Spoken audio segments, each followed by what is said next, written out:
6 horas e 31 minutos, estamos de volta aqui no Manhã no Ar. O assunto agora é política. O ano de 2016 foi bastante conturbado também nessa área, como a gente sabe, né? Vamos falar aí de política nacional, com a saída da presidente Dilma Rousseff da presidência da República. Alianças nacionais foram refeitas. O reflexo dessa mudança chegou, claro, a casas legislativas de todo o país também, né? Foi um ano bastante conturbado nessa área. Para fazer um balanço sobre atividades e ações da Assembleia Legislativa do Estado também nesse ano, falar do cenário dos últimos meses de 2016 e sobre perspectivas para 2017, nós vamos receber, já recebemos aqui no estúdio do Manhã no Ar agora o deputado estadual Josué Neto, que preside a Assembleia Legislativa. Já foi escolhido como terceiro vice-presidente, inclusive, agora na nova composição, não é isso, Josué? Bom dia. É isso, Daniela. Bom dia para você, bom dia para os nossos telespectadores. Bom dia a toda a equipe da Rádio e TV A Crítica. É que a gente, na verdade, fica aqui na rádio. E eu sou tão ligado em rádio que eu acabei falando na rádio. É verdade. Mas eu quero lhe agradecer a toda a sua equipe, né, pelo convite e dizer que nós estamos aqui para conversar um pouco sobre o que aconteceu nesses últimos 2 anos ou nos últimos 4 anos, que foi o período que eu fiquei à frente da casa como presidente, administrando uma casa que ela tem o lado administrativo e tem o lado político. E como é difícil a gente fazer essa conciliação, né, entre essas duas áreas. Começando principalmente pelos cortes, né? Foram anos muito difíceis, os 4 em que você esteve à frente da casa, principalmente os 2 últimos, Exato. Principalmente ainda o ano de 2016, né? E tiveram que fazer cortes. A gente tem aqui os números, olha, a casa recebeu 39 milhões a menos em 2016 por causa de toda essa crise. Todo mundo teve que apertar ali nas suas casas, seu orçamento, não foi diferente na Assembleia. Olha, começou em agosto de 2015, suspensão de passagens aéreas e diárias, depois teve redução com alimentação, cota de combustível caiu em 50%, quer dizer, ter que enxugar de uma maneira tão crucial, 50%, por exemplo, de uma cota de combustível de um ano para o outro, ou tinha muito combustível aí disponível, Josué, ou realmente foi um aperto muito grande, né? Porque é um número muito relevante. Na verdade, o combustível, ele foi apenas um detalhe do grande volume de contenção de gastos que nós iniciamos, na verdade, em fevereiro de 2015, portanto, 1 ano e 10 meses atrás, até os dias atuais. O que aconteceu? No primeiro repasse do 10º de fevereiro, nós percebemos uma baixa abrupta nos valores repassados. Nós éramos acostumados a receber até 20 milhões de reais. Era com quanto a casa funcionava mensalmente. Mensalmente. Naquele mês nós já estávamos recebendo 16 milhões de reais. Então, foi quando nós percebemos, tem alguma coisa errada. E nós fomos a primeira instituição do Estado do Amazonas a falar que tinha algo de errado na economia do Amazonas e talvez na do Brasil. Nesse mesmo ano, a presidente Dilma ela veio falar de crise em agosto de 2015. Algo que nós já falávamos e o próprio governador falava, mas nós sentimos primeiro. Então, nosso primeiro momento foi de não conceder o aumento de verba indenizatória e a verba de gabinete. Quer dizer, são recursos que o deputado tem poder de administrar, mas que nós fizemos os primeiros cortes cortando na própria carne dos deputados, fevereiro de 2015. Em agosto de 2015 e em março de 2016, nós fizemos tantos outros cortes, como esse, por exemplo, que você falou de combustível. Nós suspendemos contratos dos fretamentos aéreos, que é talvez a maior despesa. Aluguel de avião. Aluguel de avião, mas não é a maior despesa, ela é a maior ferramenta do deputado estadual. Porque o deputado estadual, a sede é em Manaus, a sede é no Parque 10, mas o deputado ele trabalha no estado todo, quer dizer, é muito importante um colega deputado que é presidente de comissão, que representa uma frente parlamentar, ir ao município fazer o trabalho da sua comissão. Então, isso, quando o trabalho ele é institucional, a Assembleia, ela, historicamente, ela banca essa passagem, essas viagens. Agora, e aí, quando a gente cortou tudo, durante esses 2 anos, ficou muito difícil para os deputados poderem atuar da melhor forma possível. Agora, José, é para cortar o fretamento de uma aeronave que é muito caro, mas pode comprar uma passagem em voo normal de carreira, de companhia. Os maiores municípios têm voo. Os maiores e mais longe. Por exemplo, e Parintins tem voo. Agora está com problema temporário no aeroporto, mas enfim. São Gabriel da Cachoeira tem voo. Tabatinga, Tefé, Coari. Mas a grande maioria dos municípios não tem voo. Então, é necessário realmente fretar um avião de pequeno porte, que é uma média, custa entre 8 12 mil reais, essa é a média. Foi cortado ou foi diminuído, então? Foi cortado. Como é que eles não estão indo para o interior, então? Eles utilizam a verba indenizatória, né? Mas só que a verba indenizatória ela é muito limitada, porque a verba indenizatória fica em torno de 20 mil reais. Então, se você faz um voo, aí já fica praticamente tudo comprometido, né? Em relação aos outros gastos. Mas alguns que têm principalmente sua base eleitoral no interior estão usando essa verba. A grande maioria. Nós temos aí, por exemplo, o deputado Serafim Correia, que a gente sabe que o Serafim Correia é um deputado do estado do Amazonas, mas que tem 95% do seu trabalho realizado em Manaus. Agora, como você mesmo disse, né, a Assembleia Legislativa foi uma das primeiras a perceber isso, né? Teve ali, foi muito próximo à eleição de 2014, estava falando da presidente Dilma, ela demorou realmente a reconhecer, porque ela fez toda a campanha em cima de uma lógica que não havia crise, que aquilo era uma campanha de oposição. Então, ela demorou para aceitar isso. Vocês, pelo que foi dito, fizeram antes. Mas a gente não viu, com raríssimas exceções, esse corte em outras instituições aí do Estado. De alguma maneira, a Assembleia, como legisladores que são, tem como obrigar que outras áreas do governo do Estado façam a mesma redução? Veja bem, a Assembleia ela é uma casa política acima de tudo, né? Ela percebe quais são os problemas da sociedade e debate sobre esses problemas. Então, na questão administrativa interna da casa, nós tivemos que nos adaptar em relação à diminuição dos custos. Em relação à parte administrativa do governo do Estado, o que a gente pode fazer é indicar, cobrar, sugerir e entre outras coisas.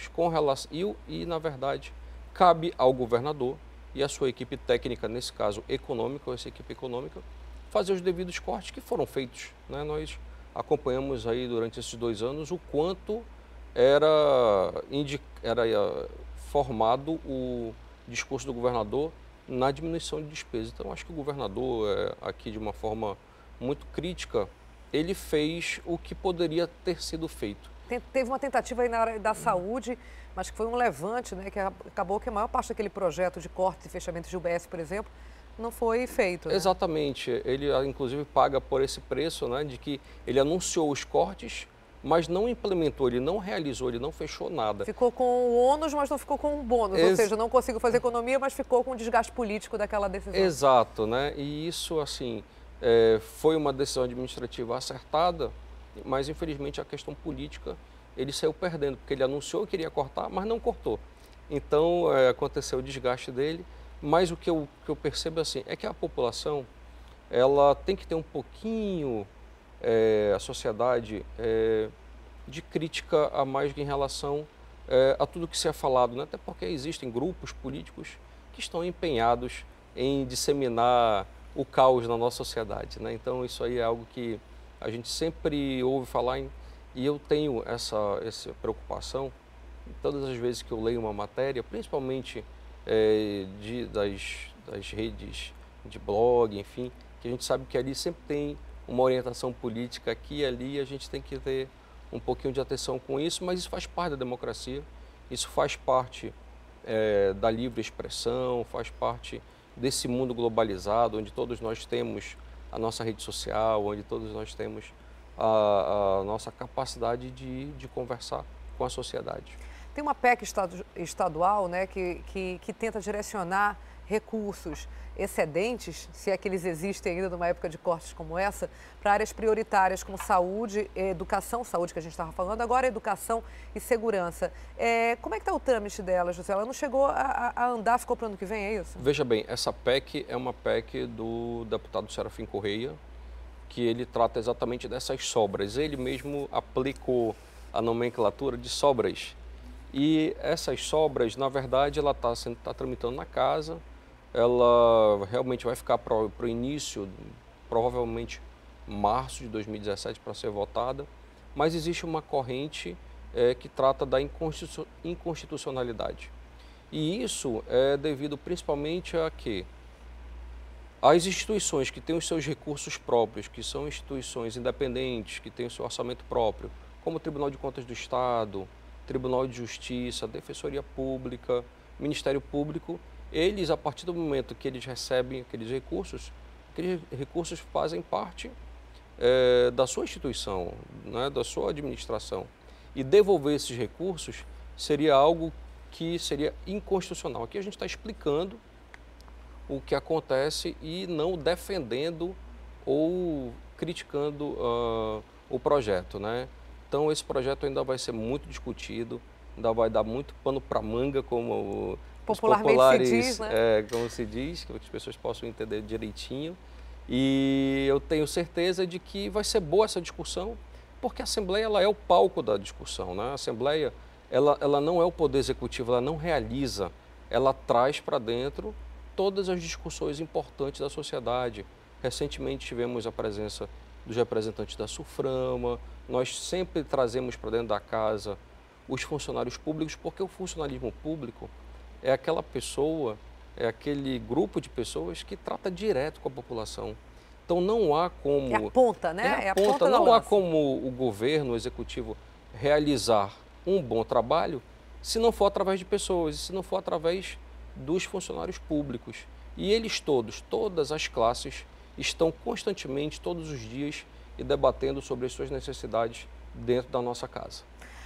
Josué, a Câmara Municipal, ela montou toda uma comissão específica, você está falando assim, talvez essa PEC seja inconstitucional, né? Uhum. Eles identificaram, eu entrevistei semana passada o Wilker, e ele estava dizendo isso, que às vezes você tem todo um tempo gasto em um debate que no final das contas, às vezes até já aprovado pela comissão, não chega aí para plenário porque se descobriu inconstitucional, a Constituição do país, por exemplo, impede aquilo. Vocês têm um trabalho similar na Assembleia para não levar uma discussão, a gente às vezes até brinca aqui com o pessoal da rádio tudo, que tem uns projetos assim, que surgem de um vereador ou de um deputado que não tem o menor cabimento, sem toda uma discussão, uma polêmica, se perde tempo, se gasta dinheiro e no final das contas não dá em nada. Vocês, como é que pretendem fazer para neutralizar esse tipo de projeto de lei? Veja bem, nós entendemos que o deputado ali está representando a população do Amazonas, ele não representa apenas os votos que ele teve. Se ele teve 25 mil, 30 mil ou 40 mil votos, ou até 15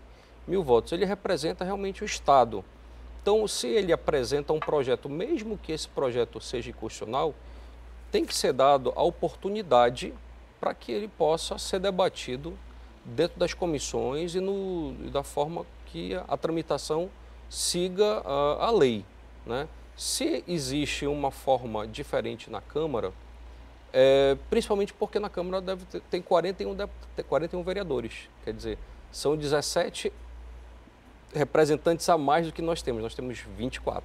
Uhum. Então, assim, nós temos um volume menor para apresentar de projetos, principalmente porque é um número menor de representantes, mas a gente dá garantia para que aquele projeto possa tramitar. E ele tramita em todas as comissões. Às vezes, um projeto ele chega até ir para o plenário e lá ele é derrubado. O projeto não passa. Mas isso é importante, faz parte do debate, porque aquilo que está sendo tratado, ele pode até ser inconstitucional, mas ele pode ser aplicado na sociedade de uma outra forma. Então, nós garantimos a tramitação do projeto, até mesmo se ele tiver que levar tempo, se ele tiver que levar um pouco mais de custos, como você acabou de falar, mas se ele for determinado que ele é inconstitucional, ele pode ser aplicado de uma outra forma, numa indicação para uma secretaria, numa conversa com o secretário, conversando com o prefeito, com o governador, para que no ano que vem possa constar no orçamento, na LOA, na LDO. Então, isso pode ser garantido através do debate e através da articulação política. Quer dizer, necessariamente ele não precisa, aquela ideia, ter força de lei, mas ela pode ser executada num outro nível, inclusive de entendimento. Exatamente, é isso que eu quis dizer. Agora, Josué, o que ficou aí, na sua opinião, que poderia ter sido andado, mas ter sido votado, definido já em 2016, mas que acabou se estendendo mais esse debate e ficou aí para 2017? Qual projeto de lei você considera prioritário para a nova casa administrativa, para a mesa administrativa, perdão, agora no Eu gostaria ano? de responder essa pergunta de forma conceitual. Desde 2013, nós fomos resgatar projetos de 2009 que estavam ainda tramitando na casa.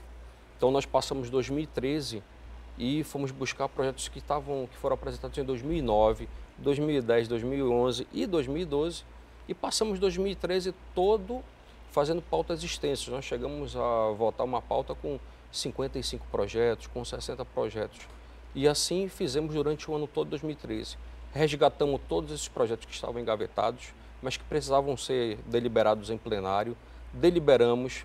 Em 2014, nos mantivemos nos projetos de 2013 e 2014 e chegamos agora em 2016 com todos os projetos que estavam aptos para serem deliberados que foram levados ao plenário, ou seja, foram votados, aprovados ou não, mas foram votados.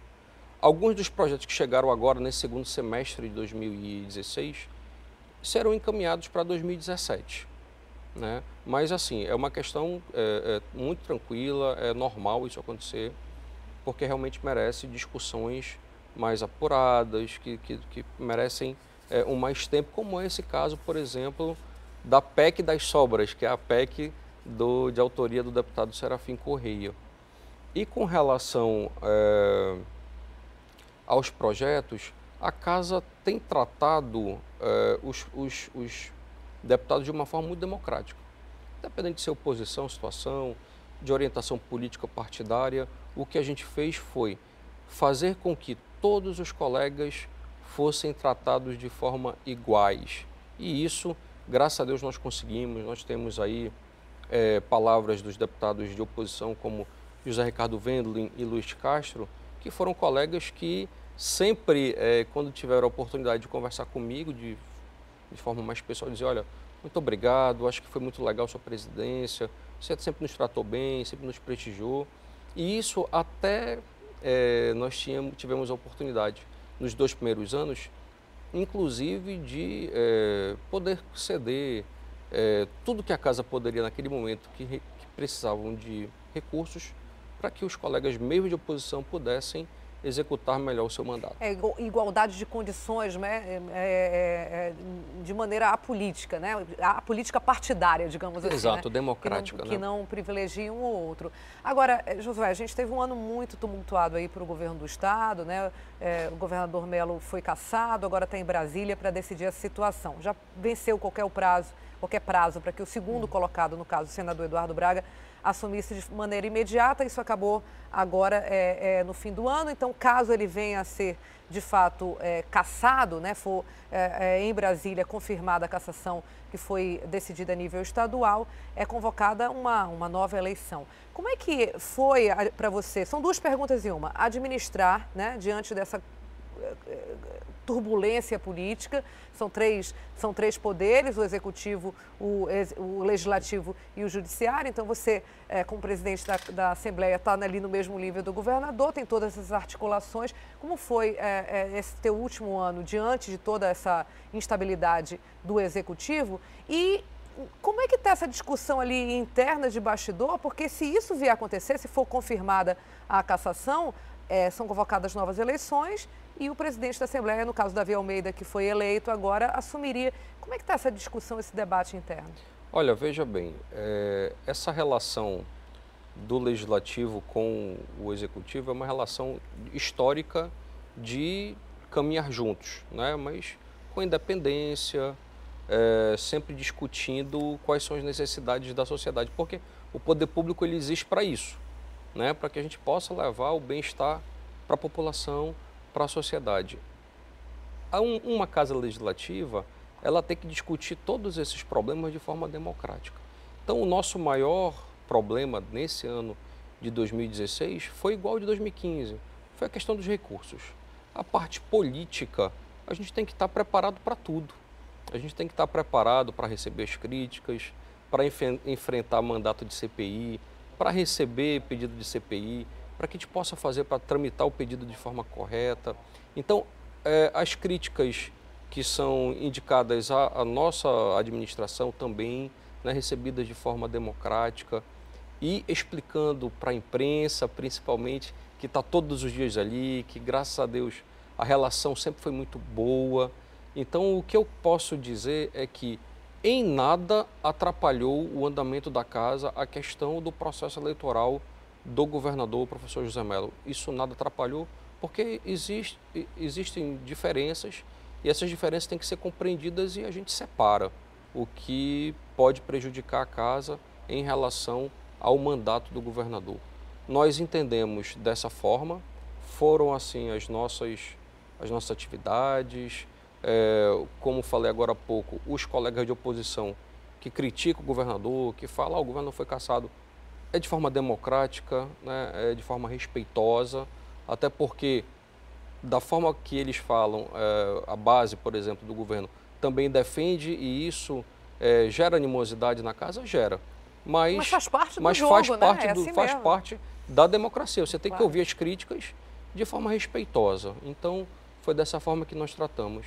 Com relação à questão do governador, do mandato do governador, se existe alguma possibilidade de ser cassado, isso cabe à justiça eleitoral, né? Nós lá na casa, nós vamos e estaremos sempre atentos para que a Constituição do Estado ela seja respeitada, que ela seja aplicada. No caso de haver que pelo que eu já percebi estudando o caso, não haverá cassação, né? Mas caso haja, a Constituição do Estado do Amazonas diz que o Tribunal Regional Eleitoral ele tem que convocar uma nova eleição em até 90 dias. E esse prazo é que ficaria o presidente da Assembleia, né? Na verdade, esse prazo é em até 90 dias. Pode ser de até 90 dias. É o limite que ele faz, mas não... Exatamente. Não, né? Então, isso aí tudo, a Assembleia vai estar em comunhão com o Tribunal Regional Eleitoral, com a Justiça, com a lei, porque, graças a Deus, nós estamos num país que as leis existem e que a sociedade cobra que ela seja cumprida, que a imprensa cobra que seja cumprida. Então, caberá à Assembleia Legislativa, junto com as demais instituições envolvidas, que a lei seja aplicada, respeitada pelo bem da sociedade. Josué, muito obrigada. Eu conversei com o Josué Neto, que presidente da Assembleia Legislativa, está deixando, depois de 4 anos à frente da casa, presidindo aí a mesa diretora, então está deixando o mandato, mas já faz parte da próxima mesa diretora, terceiro vice-presidente, não é isso? Terceiro vice-presidente, cargo que já ocupei e que eu estarei lá para ajudar, aconselhar, orientar, né? Assim até com a tua experiência, né? Que você ficou aí 4 anos à frente. E quando o deputado Davi precisar, nós estaremos lá à disposição. Muito obrigada, um feliz 2017 aí para todos nós e um bom trabalho para vocês, porque o trabalho de vocês também depende uma harmonia, né, uma melhor sociedade, então que vocês tenham aí clareza nas suas decisões. Muito obrigado, Daniela, é um prazer estar aqui, quero deixar minha mensagem de feliz ano novo para o Amazonas, para a nossa cidade de Manaus e eu tenho certeza que 2017 será melhor, né? Eu acho que o fundo do poço não há mais do que cavar. Agora, ou a gente sobe um pouquinho ou fica do jeito que está, mas que vai ser melhor, vai ser porque a gente tem esperança e eu espero que a política nacional, econômica e política possam, enfim, melhorar a vida do brasileiro que realmente está muito difícil. Tem aquele ditado, né, Josué, que quando chegou ao fundo do poço só tem um caminho que é para cima, né? Que a luz está para cima, então Exato. Que a gente possa seguir então esse caminho. Obrigada. Muito obrigado. Feliz 2017. Olha, o Tribunal Regional do Trabalho ampliou o bloqueio das contas do governo do estado e do grupo empresarial Maxiplan. O tribunal quer garantir o pagamento dos salários atrasados dos trabalhadores de saúde. Quem traz mais detalhes sobre esse assunto para a gente é a repórter Carol Queiroz, com quem eu volto a falar ao vivo, por sinal, né? Carol, qual foi o prazo que o tribunal estabeleceu aí para que os trabalhadores recebam esses salários que estão atrasados? Carol?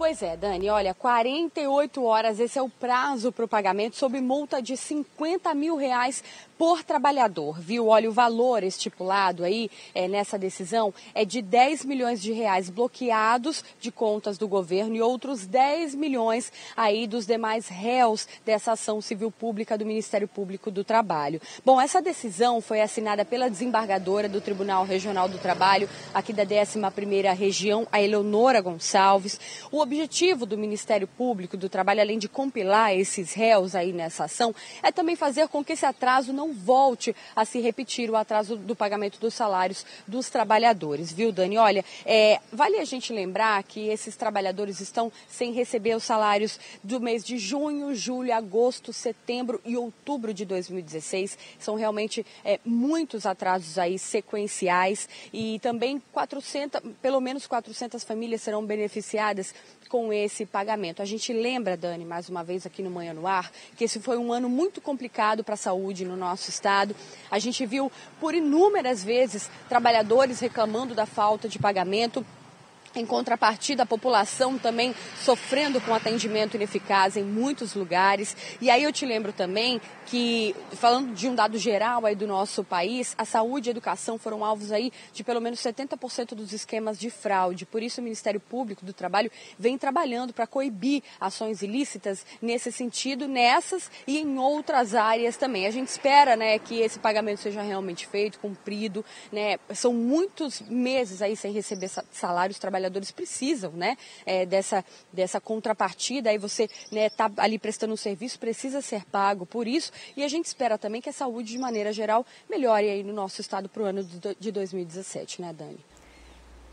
De fato é o que esperamos, Carol, e começa, né, pelo pagamento das pessoas para poder elas executarem o seu trabalho, executarem bem, sem dúvida nenhuma. Isso reflete diretamente no empenho que elas têm, claro, ali na profissão. Obrigada, Carol. Daqui a pouco eu volto com você. Agora são 6 horas e 59 minutos. Falta um minutinho aí para as 7 horas da manhã. A gente vai para um pequeno intervalo novamente. Volta daqui a pouco com imagens ao vivo, direto do RC Coop lá de cima e muito mais informação para você. Só um instante, a gente volta já.